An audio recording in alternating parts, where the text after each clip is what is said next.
This is the Analysis in Change with Nathan Williams and Neil Kieran.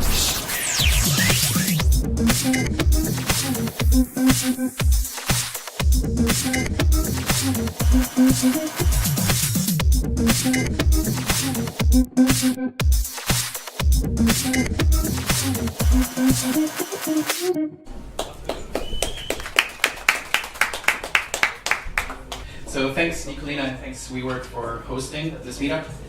Thanks again for coming. It's really exciting for me personally. I had back in October this idea of finding the event to talk about blockchain, but from a non-technical perspective.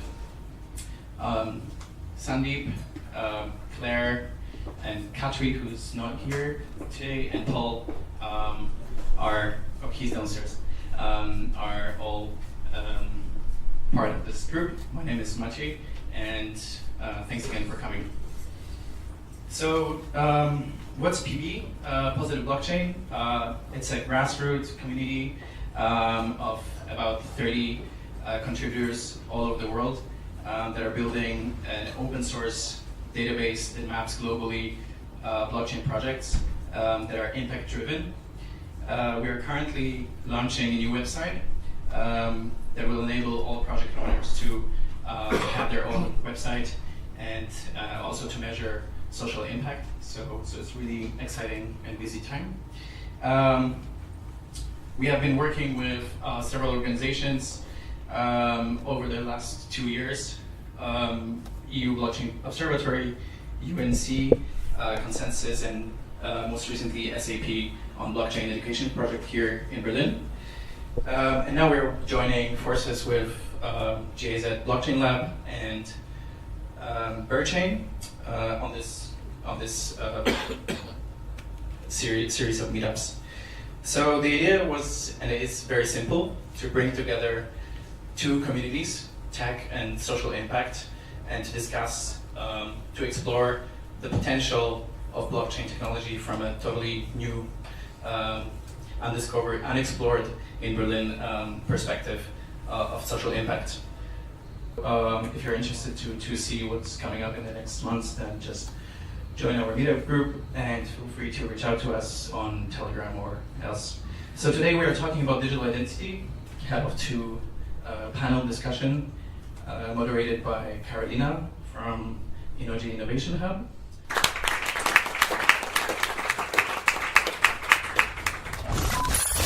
This is the Analysis in Change with Nathan Williams and Neil Kieran.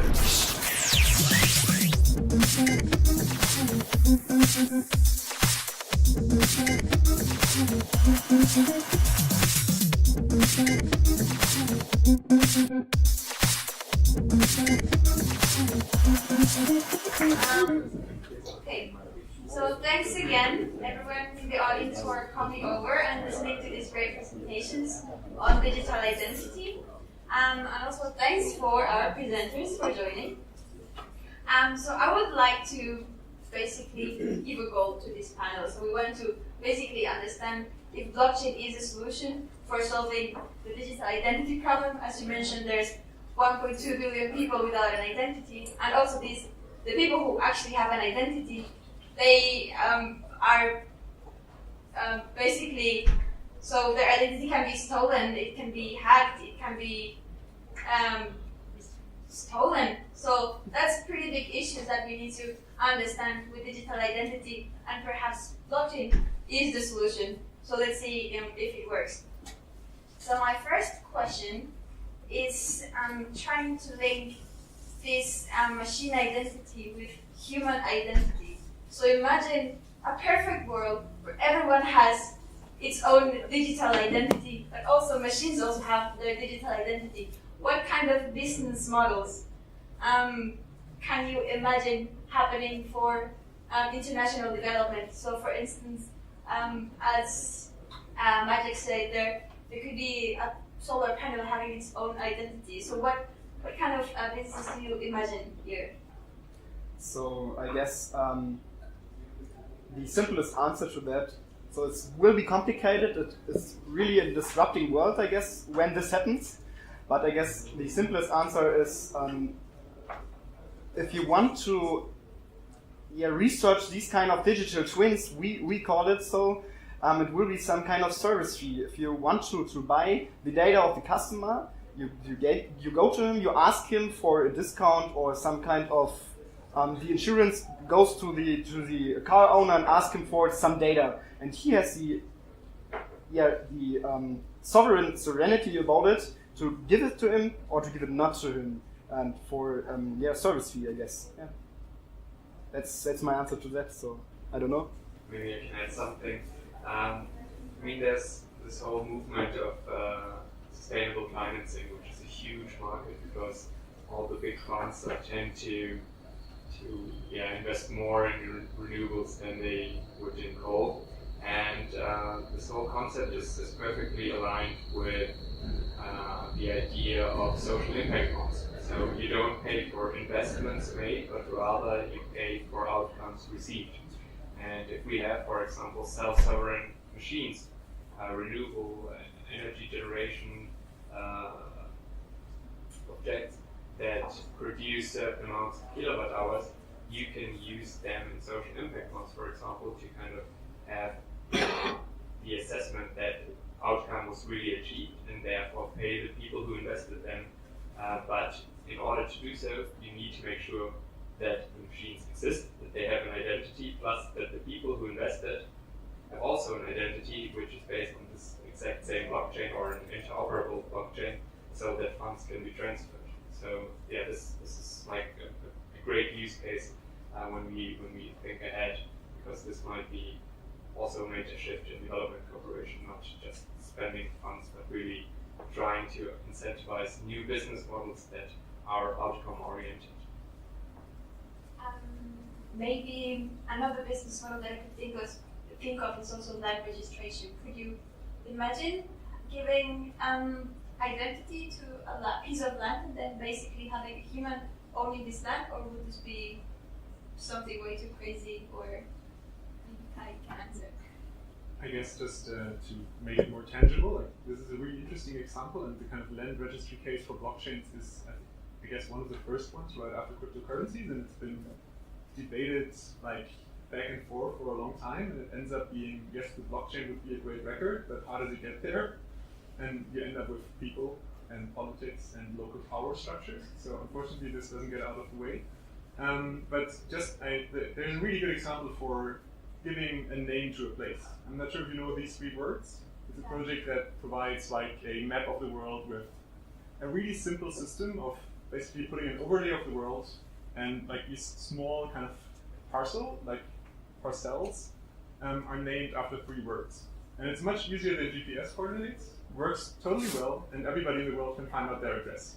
Even if there is no real world address to this place, there's these 3 words addressed to the place. And I could totally imagine this being a viable way of providing people with no kind of real world or like kind of Western world understanding address, with a way to prove their address. For example, in combination with a self-sovereign identity, just as we described today, and a record of their geolocation data from their phones that is anonymized, but still provides a credential that says the person is here really, really often enough to make this a credible living place kind of thing. And there's a lot of stuff you could actually build up that goes into the direction of reputation systems and like behavior-based credentials. So credentials that emerge, like just you said, with the payment system. If your payment history or if your credit history is good, you can infer from that it might also be good in the future, providing people with something that a bank could potentially trust. These things are challenging from a privacy perspective and from a personal rights to data perspective, for sure, but they offer interesting new ways to provide people that start from nothing with a way to kind of get into a reputable situation over long term. And that is definitely worth exploring, even though it's a tricky topic. I'm not sure if you want to maybe add.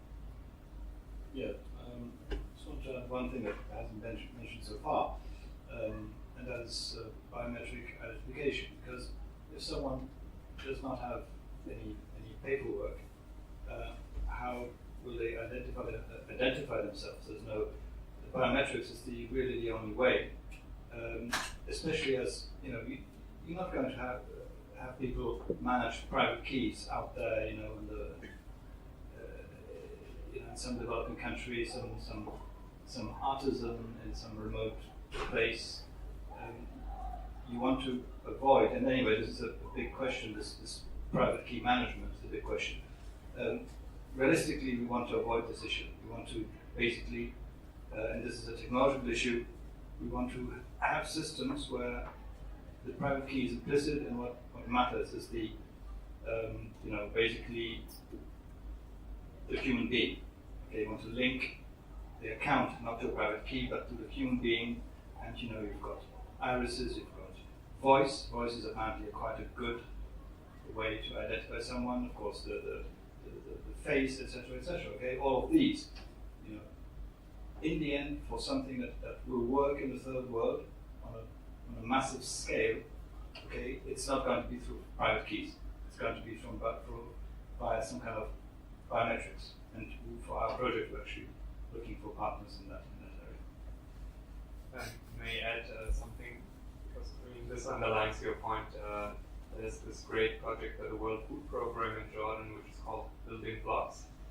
What they do is more or less provide identity for refugees, for Syrian refugees, by using iris scans. And why are they doing it? Well, Syrian refugees lack identification. And by using this blockchain-based identity, more or less, they were able to really provide help that is needed and kind of circumvene banks as well. Well, I'm not going to go into the blockchain in the background, but maybe just number for you that really shows the value of blockchain. In this use case, they are saving up to $40,000 per month in fees, and those $40,000 are well spent for the people and not for any banks in my assumption. And yeah, I mean, when we look at biometrics, this is a perfect way to kind of circumvene this whole key discussion. On the other hand, and I think we talked about potentials, etc., but we also need to talk about threats. If you give something like this, so biometric data, not to the World Food Program, which is a trusted third party, I would say, but rather to governments. I don't know if I would feel that comfortable if a government, maybe a non-democratic government, would be in possession of all my biometrics, and ideally on a blockchain, so that it can't be erased. But yeah, I mean, I would love to react. I see that Balazs wants to react, and we have a moderator that I don't want to overgo in this moment. Am I allowed to put a quick note on biometrics, or do you want to get another question out? Balazs wanted to speak first. Let's let Balazs speak, and then you can put your on biometrics. Yes, I think I want to say something. So, just for verification, biometrics are mostly used for authentication, and the term verification is more used when burned credentials are registered in a system. It's very important, especially in developing countries, because authentication is mostly used. However, verification only can come from respected sources. So a UNHCR card is verified towards UNHCR, but no other authority actually accepts it as a formal identity. It's modeled as a paper. So this is a very big issue, generally speaking, towards these communities, because even if everyone would have a decentralized identity, every single refugee, it doesn't mean they would have instant access to services that are provided to local citizens, because there is no government recognition of their rights, therefore they are not verified by the government in any other way. And one more note, the building block system is also just authentication, it's not an identity system yet. Parity Technology is working behind it, another in this company, but they are still researching what identity products to use. It's just an authentication to the public key to a biometric scan. All right. So I think Victor already mentioned the question of who controls the biometric database, or is it a good idea to have a biometric database in the first place? In Germany, we have the Chaos Computer Club, and they're really good at basically disproving biometric claims of different industry biometric providers every year. Like usually after 2 months of product being out, there's somebody who pretty easily tricked it, ultimately. Like there's usually, be it iris scans, be it like palm vein recognition, be it voice. I mean, now in the time of deepfakes, I think voice is not really a good biometric indicator anymore. And that is not even the point that I wanted to make. When we speak about identification and speaking about identity, the most important thing is that identity matters the most when you don't want to be recognized by someone else. So the most important thing about identity is not being identified. In 99.999 whatever cases, I don't want to be identified by someone else. And that's called privacy. And that's the aim, right? And then the actual kind of objective of this whole thing that we talk about when we speak about digital identity is creating a system that securely allows you to be identified in those moments where you actually want it and give active consent to that. And these are very few moments. Like today you walk through a city, you have your smartphone on you, and there's a small Wi-Fi beacon somewhere in the street recognizing that you walk by. That is not the way I want to be identified. I want to decide whether this beacon knows that I have been here or not. And that is really not the kind of world I want to walk through 10 years from now, right? And when we talk about biometrics, like biometric camera systems in the streets, all of that, I'm not able to say no to them. Because I can't hide my biometric details. I can't hide my iris, I can't hide my fingertips. If I touch a window, or if I touch a grip in the metro, my biometric information is there. So using that for authentication is obviously a really simple way, and it's a great thing for accessibility, but it's not for security and empowerment. So just that as a kind of contextualization. So if authentication via biometrics is not something that you think should be actually implemented, what kind of authentication methods does Jolocom have? And maybe each of the sites could speak a little bit about their authentication and key management systems. I guess a good start is to go back to the event today and say there are two ways. It's the self-sovereign identity, so the self-sovereign, you say that you are you, and the second is the third-party identification about that. And we at Spherity to be somewhere in between. We're trying to be both of that. So our key management system with the MPC allows us to to trust some kind of third parties, some kind of TÜV or some kind of government parties. They say, yeah, this is Ricky, he is 18, he has a driver license and some kind of that. And then there's on the other hand, there's me as a person, which have a lot of machines and a lot of other identities, which can prove myself. And then at the last person, the next one who will try to achieve my data or want to know who I am, comes to me and asks me if I have proofs for what the other has from me. And then we can say, okay, I give you the claim, the proof that I am I, and I have a lot of third parties on behalf which are proven that I am I. Maybe you go also to the authentication of an iris or some kind of biometrics, but this is another point.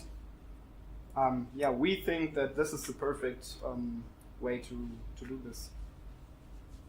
Do you think this is feasible in a scenario like in a developing country? Can you also implement such a system? This is a very good question, but I guess you also can implement this without the person itself in the way. I guess it's not the perfect thing to do, but in the end, as I said, the simplest way is to do it with a smartphone, to do it with a machine you own, and then it's a very, very easy way to do it. But we're not thought about that at the moment. Yeah, let's do a quick round of how do you authenticate your users? Okay, so at the moment at Jolocom we authenticate users in a very simple way, and it doesn't meet the usability requirements for developing economy and these marginalized populations, that's for sure. So I'm not talking about like use cases in the global south at the moment. The way it works for us in our MVP, that is pre-market, we have the security kind of situation of the phone. So if somebody has a passphrase, has a password, has some kind of, on the iPhone today, also biometric authentication against the phone, we utilize that as the first barrier. So for somebody to access the identity wallet, they first have to be able to access the phone. And that's a really important point, because if the identity is a secure and encrypted app on your phone, the first barrier is how is the phone secured, how do you get into this phone? The next point is how do you get into the application? At the moment in our application, as it is an MVP and it's purely there for demoing the service, you access the app by just clicking on the app button, right? And that is not an ideal situation, long term, like you have it with banking apps that could be secured by a password. But even today, when you think about the financial service mobile applications you have, that's usually a 4-digit password. Like even there, even in like running financial services, like your bank account access app on your phone is not really secured very well from that perspective, right? And if we talk about, like really going back to your question, originally, how do we go about this when people don't really, or when we don't think people are able, right? I think that's a big difference because I would never say that people are not able. I think there could be a huge leapfrogging moment in this whole thing, and there could be a huge kind of different understanding to is this a thing that I have to protect or not? Because in our case, we used to use mobile phones in a pretty easygoing manner, and we don't secure them very well. We tend to lose them all the time. We're always betting on our iCloud backup to be secured, because then we can just spin up something on a new iPhone or whatever system you use. But I could totally imagine that in other places in the world, people see those devices as a bit more precious and secure them a bit better and take good care of them. So they might actually be the better user group for identity on phones at the moment, like just kind of as a, to put this into context. But yes, obviously, like the key management question, and that's why I would really be interested in how you solve this, remains one of the biggest in the whole space. Like ultimately, digital identity in the kind of decentralized identity SSI world boils down to good key management, and everything else comes after that. Yeah, question. Well, no, I was just going to say there's just a lot of social recovery schemes being debated, and Okay. So I'm back to to being the sort of advocate of the 1+ billion undocumented. Privacy issues, private key issues, these are completely irrelevant to guys who have zero, nothing, no identity, right? So we want to give them the simplest possible tool to just get started. Okay, they don't have any. Someone who has zero identity, who has almost no money, is not going to worry about his identity. Okay, about self-sovereign identity. Okay, he needs the simplest possible tool to start on the path towards an identity. And these guys, I suspect, okay, that these guys are not going to want to manage private keys. So we will need something linked to the to the body. Okay, that's the biometrics. The second thing is, it's the interactions with people. Okay, someone who has no identity, he may still be interacting financially, doing deals with someone who has a bank account, who has maybe already an identity. Then, in a system like ours, they will create mutual credit lines, they will have transactions, and then the guy with the stronger identity can then confirm, I did a transaction with someone, I know this guy. And then you create a link, you create links, so it's not just financial links, but you have people verify mutually, do sort of mutual verification. I did a deal with him, it was good, and I know him, he's a real human being, etc., etc. So you want to get them started. And that's why, for me, it's so important, this biometrics, because we'll need this, but it's not enough because of the cheating, possible cheating. Now, of course, if someone is a small trader, okay, in Nigeria, trying to usurp his identity is, the upside is quite small, so the risk is also smaller, okay? It's something else if, you live in Berlin, you have a very good salary, maybe trying to hack into your identity is worth much more.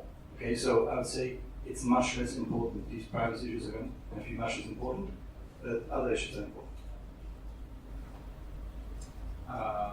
So, again, going down to the global south and developing country situation, our refugees, essentially we are not particularly focusing on one solution because it's always location dependent and technology availability.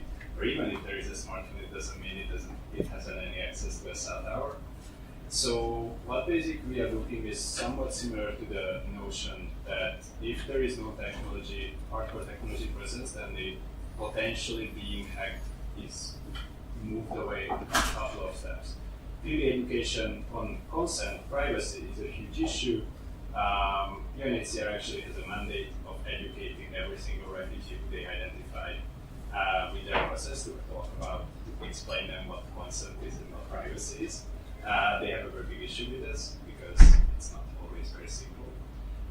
But essentially looking at how can we make a simple solution, and we usually tend to move forward QR codes and passwords because those are something that can be owned. Yes, it can be copied, we can always argue that, but what we are looking at is not enabling sharing data, but being able to transact with a verified identity. So more like the QR code would represent a verified identity, that parts of the information can be read out with a PIN code. It can be authorized, and that's one way. But if a camp, for example, have already established a biometric reading system, that's even better because that's stronger. If most of the people have smartphones, then you can always go one step further, moving the key management actually into the hands of the user. There is a mention of social recovery. So in the larger global blockchain ecosystem, there is a lot of extremely interesting ways of creating very decentralized services around authentication and verification. And one is social recovery, which is basically a method of, I think it's created by consensus, at least that's the most famous one, using Uport, an identity project, where there is a smart contract where you can pick other, So there is a smart contract where you can pick other identities, which once you initiate a recovery function, those identities have to also sign off that they want your identity to be recovered, and that's the process to basically get back your identity. And it doesn't require central authority because it's decentralized to public keys in the system.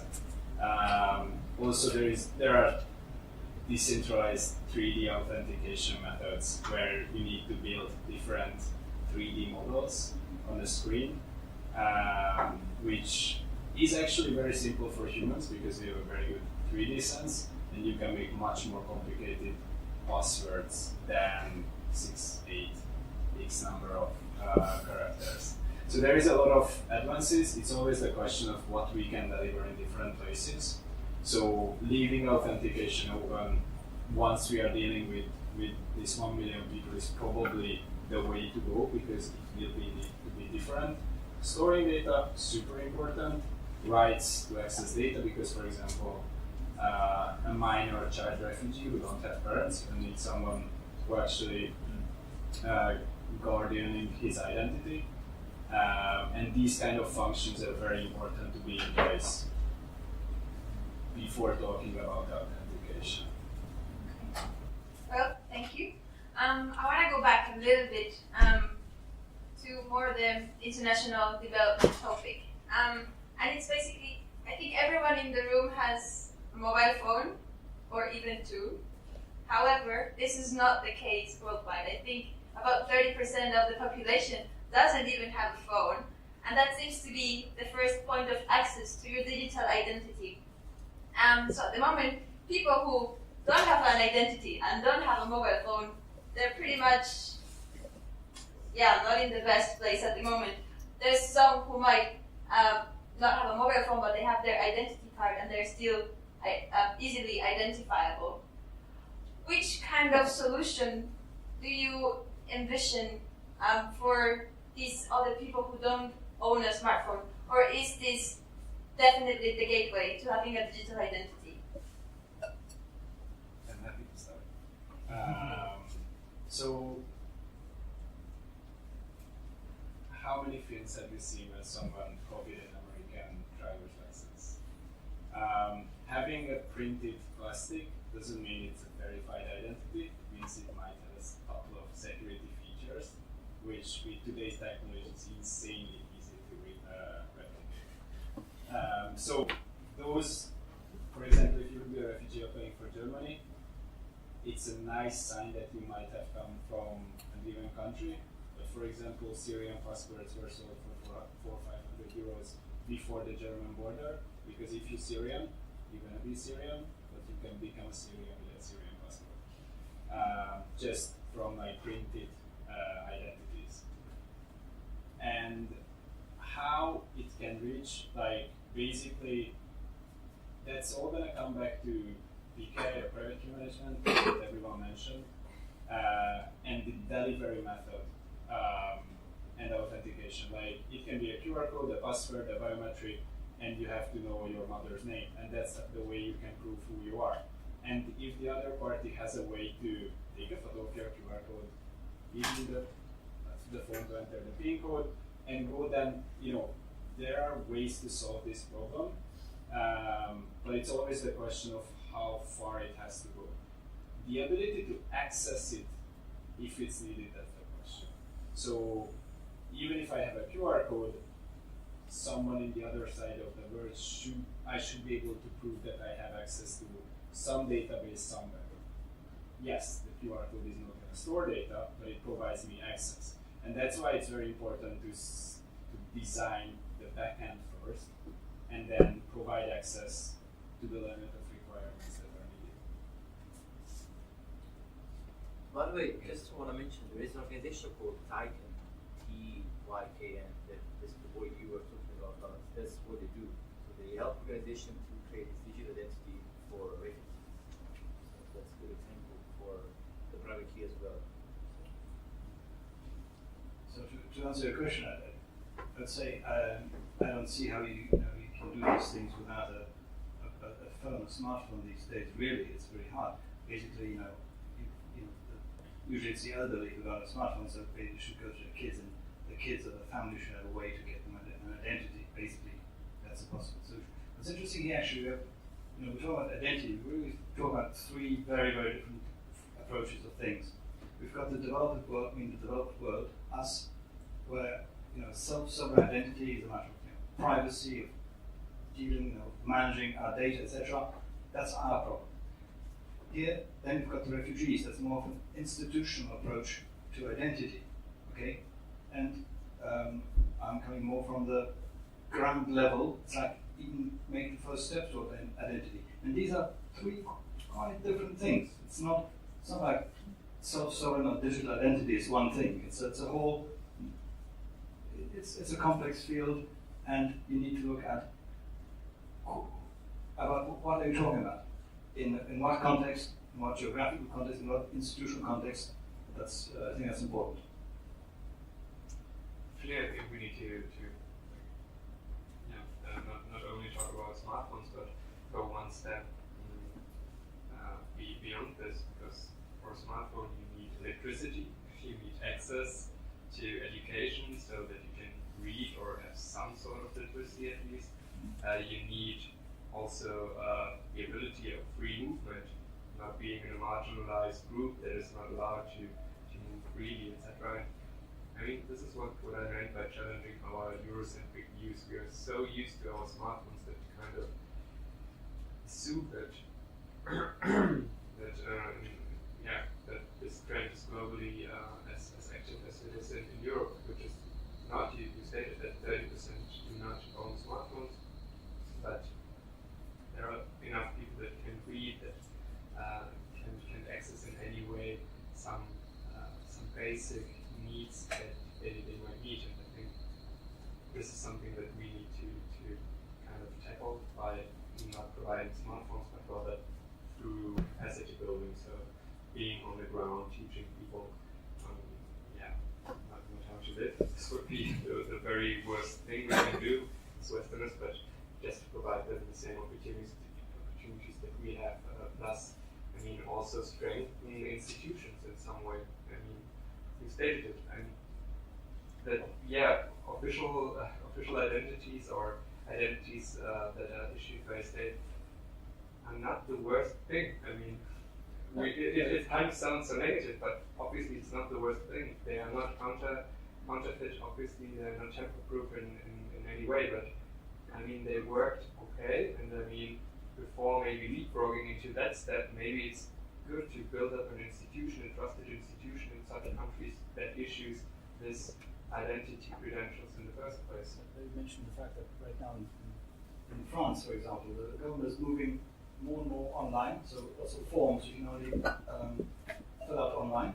And there are older people in France who don't have internet or who don't ever use the internet. What do they do? And sometimes they actually have to pay extra to do something, on paper. So it's not just, these problems, okay, of people who don't have smartphones, they exist in Europe. Yeah, we totally agree that there is this tendency to see a smartphone everywhere and its capabilities as well, and that is not something we should assume is a granted thing. If we talk about the self-sovereign identity paradigm, be it like placed in the global south or here, if we speak about the control of the individual over their identity, and that being the kind of the prime aim we want to go for, then you can't really get to do it without a smartphone. We can do some sort of handing out tokens that contain the private keys, connect them to some simple way of authenticating the user against that token. You can wear it as a chain, and that connects to a blockchain-based plus decentralized storage-enabled self-sovereign identity. That would be an interesting concept to explore, although I'm not sure that this is the case that necessarily solves the problems we want to solve. What I really like from your perspective of this, there's these three distinct identity things we talked today about.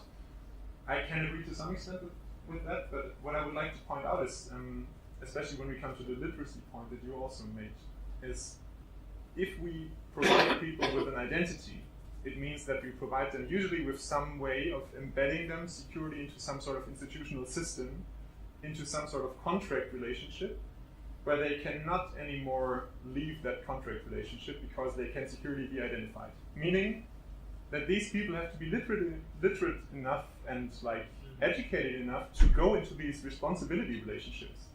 I mean, providing them with an identity and allowing them to do all sorts of contracts and not providing them with the knowledge and skills to handle the situation they find themselves in is a terrible thing to do, because it means having a really good and secure infrastructure for exploitation, potentially. And especially talking about the global south, this is a thing we have to keep in mind. That we can't raise complexity on one side of the equation and don't do it on the other, because then we don't get to a situation of empowerment. And that is just an answer I would like to provide in that context, and especially when it comes to before we reach towards smartphone age, maybe about, okay, do we have equal literacy and equal capability on both sides of the spectrum? Very short thing. I really like the term tech colonialism, because this is basically what you described. We can colonialize those countries with our assumptions about tech. Can you repeat the term? Sorry? Tech colonialism. That's a good term. So I'm more or less the same meaning. What you are told, you need a smartphone for self-sovereign identity, but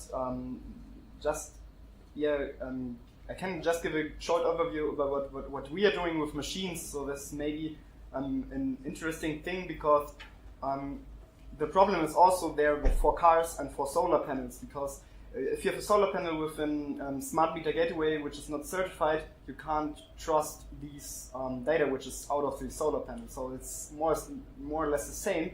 So you need a solution where you can really take the identity for every solar panel which has not real smart meter or smart meter gateways. The same for cars. If they have no crypto chips, you can't really trust it if this is the car of this person. And we're trying to be, you need some kind of trust layer. This may be some kind of governance person or government entity, some kind of company. But what we're trying to achieve is because we are trying to solve this for machines, it's not so complicated as for humans, I guess. But therefore we say, okay, as a company, I trust these companies and I trust these governments. Maybe I go to them and I ask them if it's these solar panel, if it's these car and stuff like that. So third-party authentication for these kind of identity. Yeah. Thank you. So, conclusion is we still rely on technology for accessing the digital world, even from the machine or the human level. So I would like to open the discussion to you. Do you have any questions for panelists? Wait for your mic. Yeah, thanks for your talks. Sorry, I'm really not aware of all this blockchain and everything. But I have been working with international rural development sector and also coming from global south, living in Western world, I have a view on how technology is influencing the lives of rural lives in global south. So my question comes from like, okay, now I have like fundamental questions of understanding digital identity because, like when a person is born, she or he has an identity, whether it's a customary or some kind of identity is there. And now we have, it was paper and now it is digital, and what will come in the future? What kind of identity do you foresee in the future? And the second thing, unfortunately, I haven't seen so far in these talks, like what kind of social impact that you foresee from this digital identity. I mean, there are cases that presented some things, but I still see a lot of challenges. I mean, there are, efficiency is one kind of social impact, but in addition to that, I see a lot of other challenges. Refugee issue is another thing, but Global South is facing a lot of other challenges. For example, access to public services. Whether I would be more interested to learn how blockchain or digital identity could contribute to accessing public services rather than solving interpersonal efficiency issues. Thank you. Okay, that's a good questions. So you don't have an identity when you're born. Yes, there is customary. I mean, I'm born as a son of someone. Well, yeah. So there is the general knowledge of the people who saw that you were born. But if besides your mom who died, if no one was present, then it's really the whole community knows. So yes, and so this is a very complicated question. Yes, it can be accepted. What I want to point out, and bit related to it, and I think it's very important to mention in self-sovereign identity, and we didn't talk, is the fact that in a pure self-sovereign identity way, you can store data of any kind, which can be also go as far as DNA, related to your question. And there is a role for identity wallet providers, or there is going to be a role for identity wallet providers, of making a decision whether to keep it a pure system or intervene when, let's say, DNA information is being requested from your identity hub.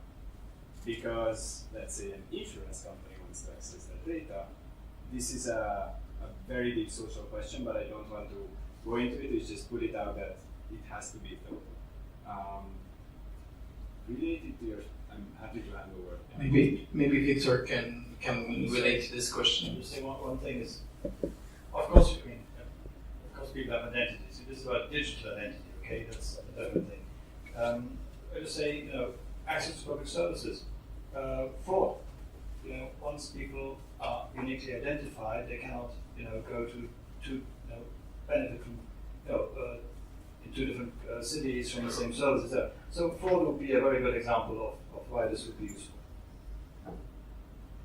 Really like your example that the community knows who you are, so you have an identity. It's completely true. You have like an informal identity, but you mentioned you moved to 200 kilometers south. You have lost your identity in that way. So this is this is not the reason why identity is important. Identity is important because basically everything starts with identity. You want to vote, you need to have a proof that you are the person that is able to vote. You want to open a bank account, you need to provide some sort of identification to have that banking account.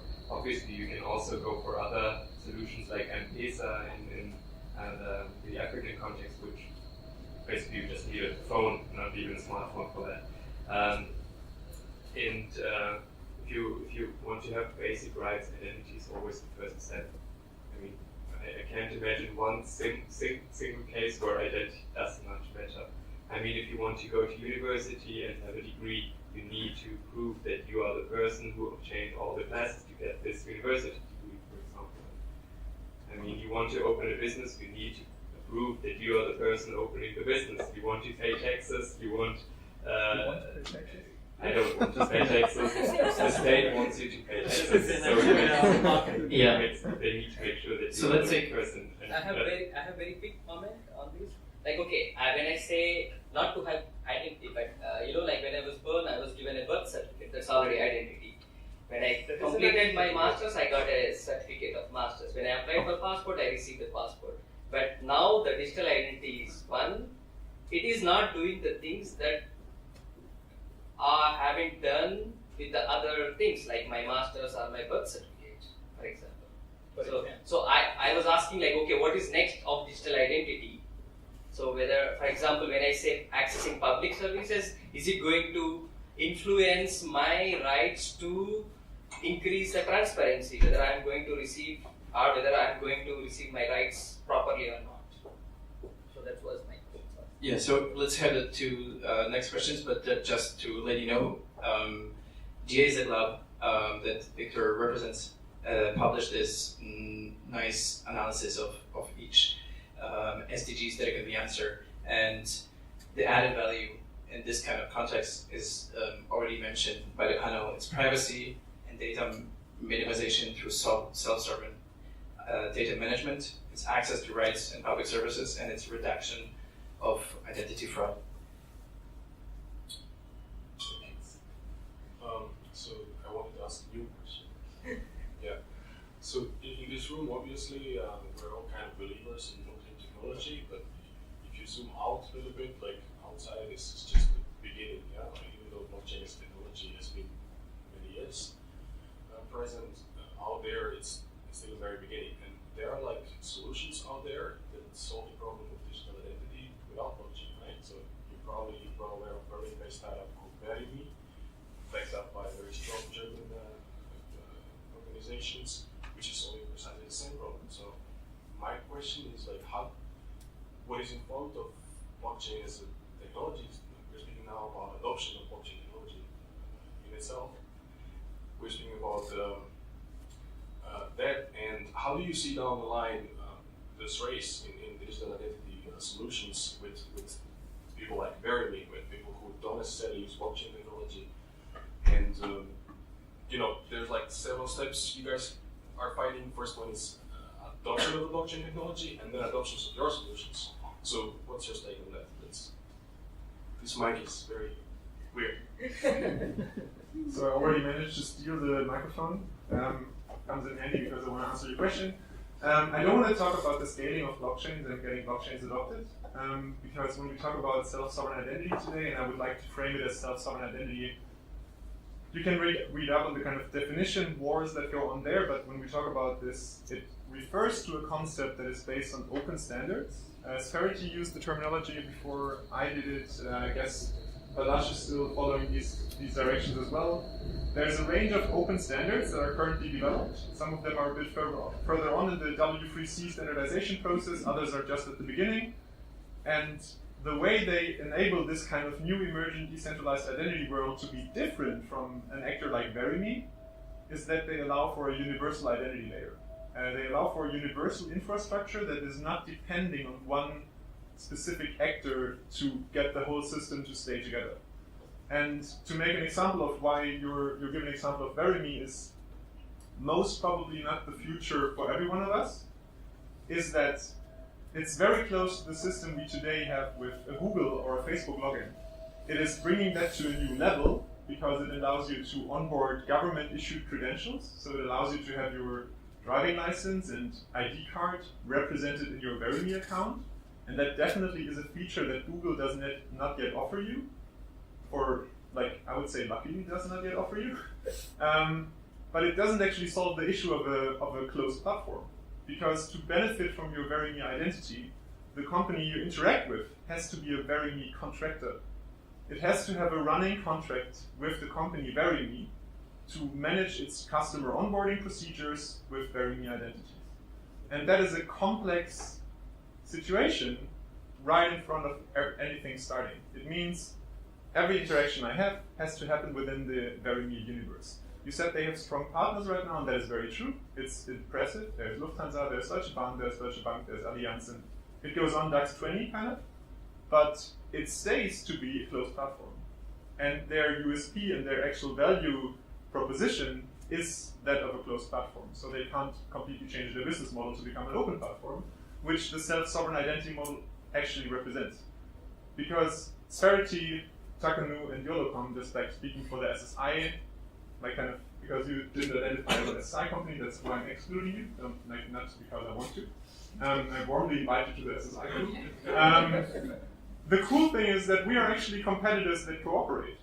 I mean, I benefit every day that Ricky is on stage to talk about SSI, even though he's a competitor, because he brings this idea of a universal layer and of open standards into the world, and he makes his customers aware of the fact that they can benefit from such a system. And I do the very same thing every time I talk to my audience in an office of a company that I want to interact with, or on a public event like today. It is a completely different approach because, and I showed that earlier on with the different layers of the technology, the kind of back end is a shared protocol. It's a shared open standardized protocol, and what I like to refer to answer your question, and I know I'm long, sorry. So there's there's email and WhatsApp, and both are quite cool. Email is a bit uncool because it's old, but it actually works much better for the sake of universality, if that's a word. Because you can send everyone an email. It doesn't matter if they have a GMX or a Google or whatever account. You can always send that because there's an SMTP protocol in the background. And that is a powerful, open tool for global communications. And with WhatsApp, it's totally different. The only thing you can do is talk to people on WhatsApp. And yes, that's about 1 billion now, or even more, but it's still limited, and it fences you into this kind of closed community. And self-sovereign identity is email in cool, right? And VeryMe is WhatsApp. Like really simple kind of equation, but that is the difference. And that is also the kind of the different approach to the challenge of identity. They're simply using blockchain also. I mean, can I shout out? No, so there's a blockchain. Yeah. So I appreciate all that. What I was trying to say is like, you gave an example of WhatsApp, and people are on WhatsApp even though they didn't know that they stole the secure. There's, for example, a Berlin-based company called Wire, which developed something very similar as a WhatsApp, but totally secure. And they had, still, it's not as big as WhatsApp. So what I'm trying to say is, we have a big players, out there in the future, who are maybe not necessarily on the protocol and open, but they're already big, like WhatsApp. How do you compete down the line? And that's my question: how do you see your products competing against those big guys? Or in today's world, how does one Wire compete with WhatsApp? So the reaction is he related to it, and I actually wanted to emphasize before you guys. So more simply put, basically there is a lot of players working around the same open standards. All of us working in extremely different markets, in extremely different directions, and any of the users who are using Taqanu services will be able to use anything that was built on Jolocom and anything that was built on Spherity. So it doesn't mean that there is not going to be one winner, but if someone is successful, everyone becomes successful because of interoperability. You will be able to access those services. So it's also sort of avoiding WhatsAppization. And clearly there is going to be more successful services than others because of customer service and any other user experience that comes with it. But the whole direction is that once it's become available, it becomes available for all the user base of every single service. From now and going on forward. But if Google or Facebook comes out with something, they start with 2 billion users at day 1. And that's also a very scary direction. Okay, thanks a lot, everyone. Just to share one thought about, and to answer also your question. What we were talking about, and what we will talk about in all of the meetups, is blockchain that is part of the whole decentralized web or decentralized solutions. So that's exactly what Balazs and Kai just referred to. And to go back to the importance and the social impact that these topics have, also coming up to WhatsApp, it is a vast problem and is a really, really serious problem for people in a lot of countries in the developing South, for instance, and all around the world, where those platforms, because exactly they are decentralized, like WhatsApp or Instagram, led to people being actually killed and targeted as ethnic minorities, which has been unfortunately a case in, for instance, in Myanmar. So I think to sorry that I kind of ended on the kind of a sad note, but I think that kind of shows the importance and the big impact of blockchain and other decentralized technologies. Thanks a lot for coming.